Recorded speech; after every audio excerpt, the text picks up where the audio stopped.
Questions?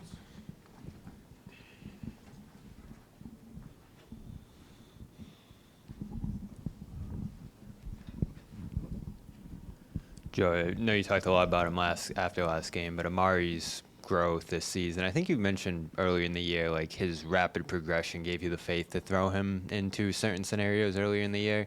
What did you just see from him in terms of growth from training camp until he started getting into NBA games? Yeah, I mean, just the ability to retain the information and the tactics and the things that we were asking him to execute, whether it was in the G League or whether it was in practice, in the stay ready games. And then I think just, as he continues to get better, whether it's his rebounding, his, defensive positioning, his ability to screen. So I think just kind of, chipping away at the reps that we need him to be able to execute regardless of, what it's in. And he had that drop-off pass, I think, to Ugo in the game, and you just see, like, the way he can see the floor and his passing ability. Like, what does that potentially allow him to do for you guys as he gets further into his career, that part of his game? Yeah, just another way for us to be able to attack offensively. Using his ability to pass and handle a little bit and kind of the comfort that he has in making those can help some of the off-ball stuff, and so just he's a good screener as well, but that's obviously something that he's really comfortable with, and I think we could take advantage of.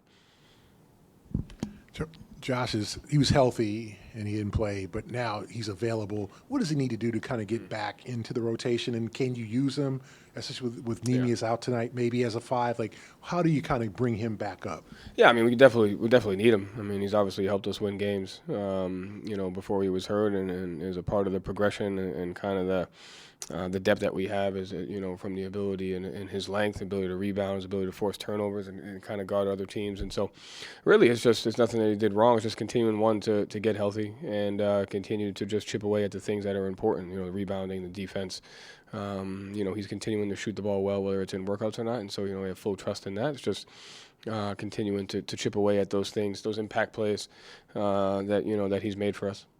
What is your kind of tolerance look like for, obviously your tolerance for maybe Amari is higher than it would be for someone who's a veteran because Amari's a two-way. Like with a guy like Josh, or when you have younger players, how do you kind of determine your tolerance for mistakes and learning on the fly, and then like, okay, you're not doing what we want you to do? No, I mean, I think it's a balance. I think it's a balance, and I think you have to just be clear as like nobody's perfect. Everyone's going to make mistakes. And so I think that's the number one thing. And the second one is I think you have to come together, whether it's with your team or your group of guys or guys that play certain roles, on like what are the non-negotiables that we have to be able to do regardless of other circumstances. And then you're like, hey, these are the things that you're just going to grow. And this is what, and then using references, this is what this guy has learned from, and this is where he's gotten better. So it's definitely a balance, a lot of communication.